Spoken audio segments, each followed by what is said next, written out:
चाहे कितनी भी भयंकर महामारी हो या कितनी भी भयंकर मंदी हो, देश हंसते हंसते सब कुछ निगल गया, क्योंकि देश का किसान हाथों में हल लेकर रात दिन खेत में खड़ा रहा। कितनी विचित्र बात है कि आपकी थाली में जो दूध सा चमकता चावल है, उसके एक एक दाने के पीछे किसी की साल भर की मेहनत है। नमस्कार।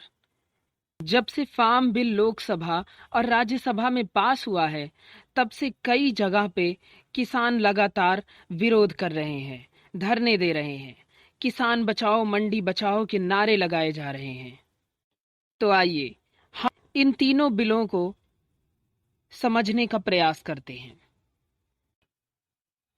पहला है farmers produce trade and commerce promotion and facilitation bill 2020, यानी कृषि उपज व्यापार और वाणिज्य संवर्धन और सरलीकरण विधेयक 2020। इस बिल के तहत फार्मर्स को क्षेत्रीय मंडियों के बाहर भी अपना सामान बेचने की छूट दी गई है। तो क्या इससे पहले उन्हें अपना सामान बाहर बेचने की छूट नहीं थी? इससे पहले किसान अपना सामान कहाँ बेचते थे? अब तक फार्मर्स के पास मेनली 3 ऑप्शंस होते थे। पहला, लोकल मार्केट्स जैसे बाजार। दूसरा, एपीएमसीज यानी मंडियों में, जिसको अभी आगे हम डिटेल में डिस्कस करेंगे। और तीसरा, गवर्नमेंट जैसे एफसीआई। एफसीआई एमएसपी यानी मिनिमम सपोर्ट प्राइस पर कृषि उत्पादों को खरीदती है और उसे एफसीआई के गोदामों में स्टोर करती है। अब इस एफसीआई स्टोर करके इन अनाजों का क्या करती है? एफसीआई पब्लिक डिस्ट्रीब्यूशन सिस्टम के जरिए ये अनाज फ्री या सब्सिडाइज्ड रेट्स पर गरीबों में बंटवाती है। एमएसपी का मतलब है मिनिमम सपोर्ट प्राइस। सरकार हर साल कुछ फसलों पर एमएसपी निर्धारित करती है। कई बार फसलें खराब हो जाने के कारण किसानों को उचित दाम नहीं मिल पाता, इसीलिए सरकार उनकी फसल एमएसपी पर खरीदती है, जिससे उन्हें एक न्यूनतम मूल्य मिलता रहे और किसान किसानी करता रहे। लेकिन शांता कुमार कमेटी ने 2015 में अपनी रिपोर्ट सौंपी। इस रिपोर्ट के अनुसार सिर्फ 6% किसान ही एमएसपी पर अपनी फसल बेच पाते हैं। जी हाँ, सिर्फ 6% किसान ही इस एमएसपी का लाभ उठा पाते हैं।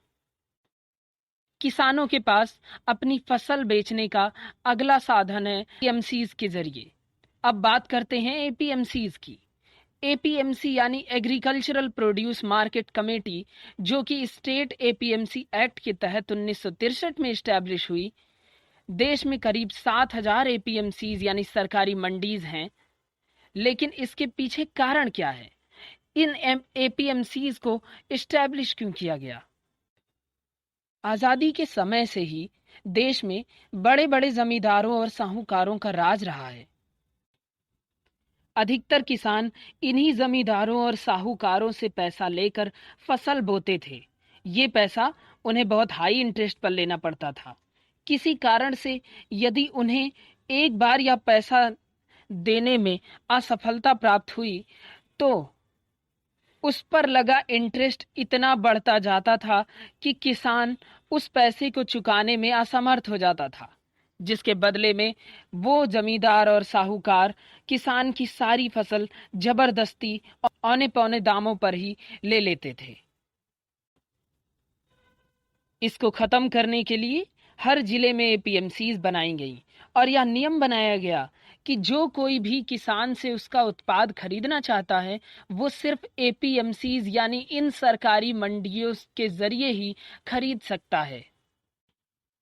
इसके तहत किसान अपनी फसल क्षेत्रीय एपीएमसी में ले जाते हैं।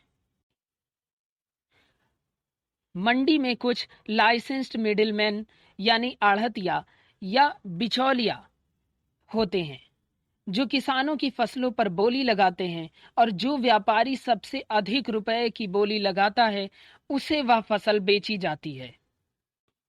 लेकिन समय के साथ इसमें कुछ कमियां आ गईं। पहला, कमेटी के पास ही आढ़तियों को लाइसेंस देने की पावर थी। इसके तहत सबको वो लाइसेंस, हर कोई जो वो लाइसेंस चाहता है उसको वो लाइसेंस नहीं मिल पाता था। दूसरा, आढ़तियों ने धीरे धीरे कार्टेल्स बना लिए थे। कार्टेल का मतलब है कि आपस में ही तय कर लेना कि इतने रुपए से ज्यादा हम फसलों के दाम नहीं लगाएंगे। कई बार आढ़तिया फार्मर से बहुत सस्ते में उनकी उनकी वस्तुओं को खरीद लेते हैं और बड़े व्यापारियों को महंगे दामों में वही चीज बेच देते हैं। इन सबको देखने से तो ऐसा लगता है कि बदलाव की जरूरत तो थी ही।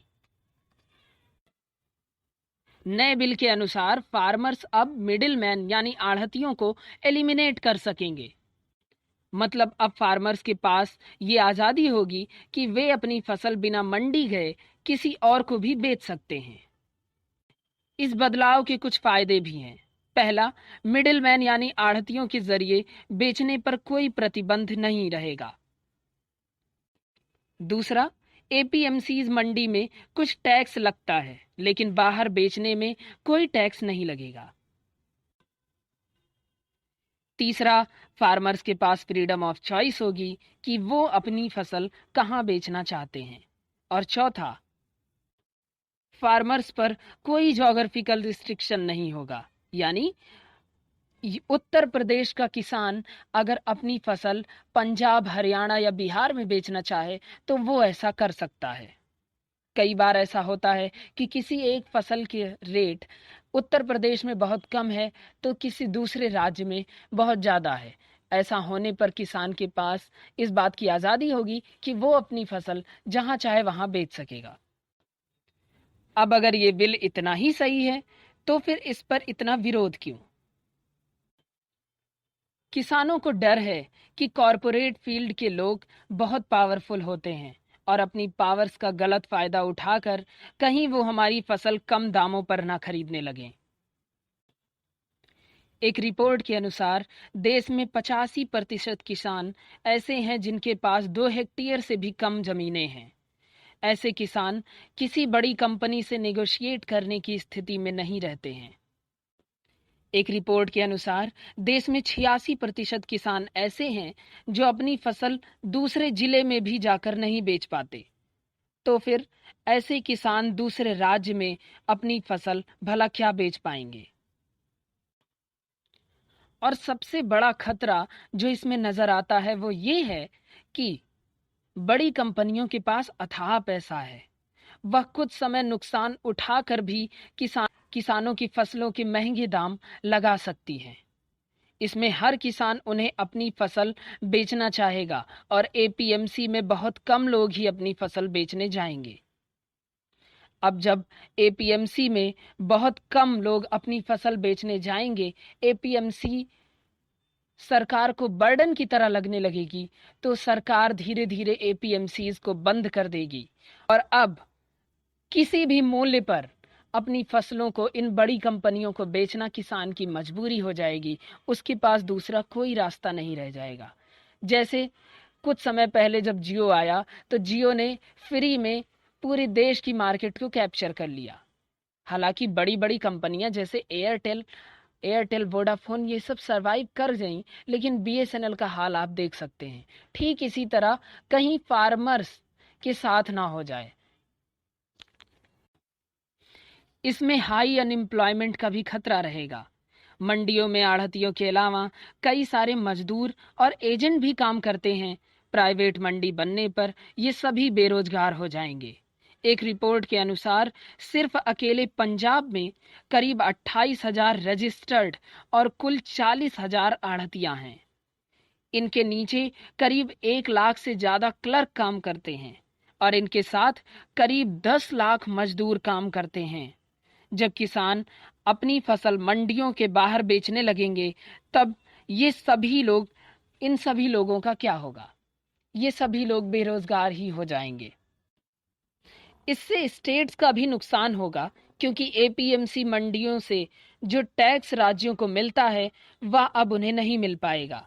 एपीएमसी मंडियों में टैक्स के तौर पर 3% market fees, 3% rural development fees और 2.5% आढ़तिया कमीशन लिया जाता है। प्राइवेट मार्केट में ऐसा कोई टैक्स नहीं लिया जाएगा। दूसरा बिल है farmers empowerment and protection agreement on price assurance and farm services bill 2020, यानी मूल्य आश्वासन तथा कृषि सेवाओं पर किसान सशक्तिकरण और संरक्षण समझौता विधेयक 2020। यह बिल कॉन्ट्रैक्ट फार्मिंग की बात करता है। इस बिल के तहत फसल उगाने से पहले ही किसान किसी कंपनी से ये एग्रीमेंट कर सकेंगे कि वे फसल होने के बाद उन्हें किस रेट पर अपनी फसल बेचेंगे।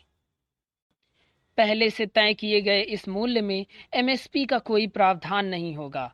मतलब फसल का मूल्य कम से कम या ज्यादा से ज्यादा कितना होगा, ये दोनों को आपस में ही तय करना होगा।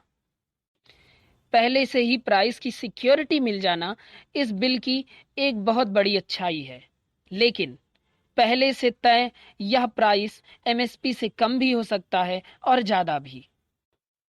प्राइस कैसे फिक्स किया जाएगा, इसको लेकर बिल में कोई बात नहीं की गई है।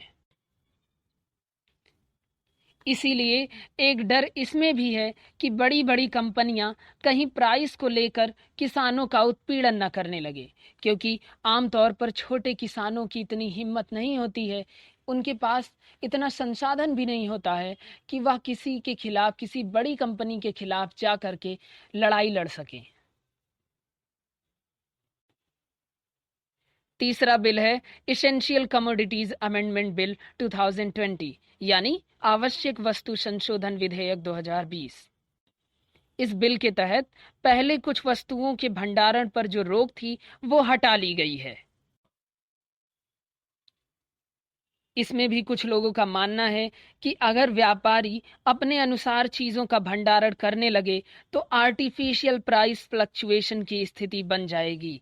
आर्टिफिशियल प्राइस फ्लक्चुएशन मतलब आमतौर पर चीजों के रेट तभी बढ़ते हैं जब वह मार्केट में कम हो या उसकी डिमांड ज़्यादा है और सप्लाई कम है। लेकिन आर्टिफिशियल प्राइस फ्लक्चुएशन का मतलब है कि मार्केट में चीज़ें हैं लेकिन उनको स्टोर करके रख लिया गया है, उनकी डिमांड के हिसाब से उसे मार्केट में नहीं उतारा गया है।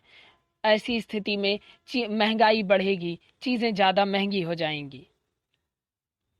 अब ये बिल कितना अच्छा है और कितना खराब, इसका आकलन आप स्वयं से करें।